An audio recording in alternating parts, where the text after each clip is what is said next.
पै मागत चरण सेवा खंडित. नामदेवराय अभंगाच्या पहिल्या चरणात सांगते काय मागते तर हिची देवा पै मागत चरण सेवा खंडित.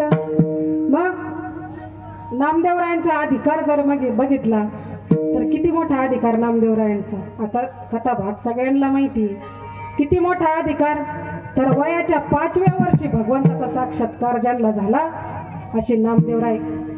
कारण सगळ्यांना कथा भाग माहिती पण आता अभंग आपण नामदेवरायांचा घेतला म्हणजे थोडा त्यांच्या चरित्राला आपल्याला स्पर्श करून जायचा आहे. एक दिवस दामूशेट्टी बाहेर गावाला जाण्यासाठी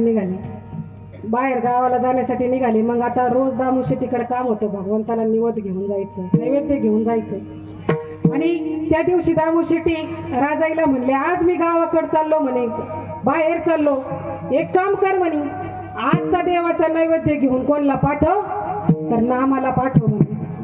मग राजाईने काय केलं, स्वयंपाकाची तयारी केली, स्वयंपाक केला, देवाला नैवेद्य तयार केला आणि हाक मारली, अरे नामा आज तुला तुझ्या वडिलांनी एक काम सांगितलंय, तू एक काम कर.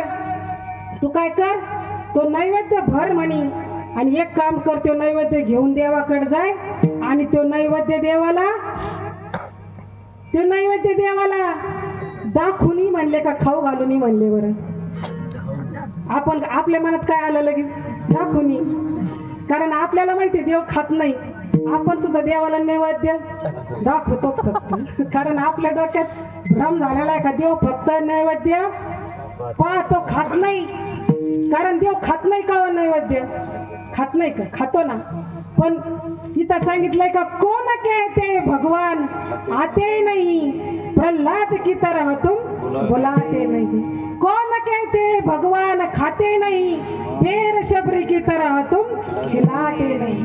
कौन कहते भगवान सोते नहीं माँ यशोदा की तरह तुम सुलाते नहीं.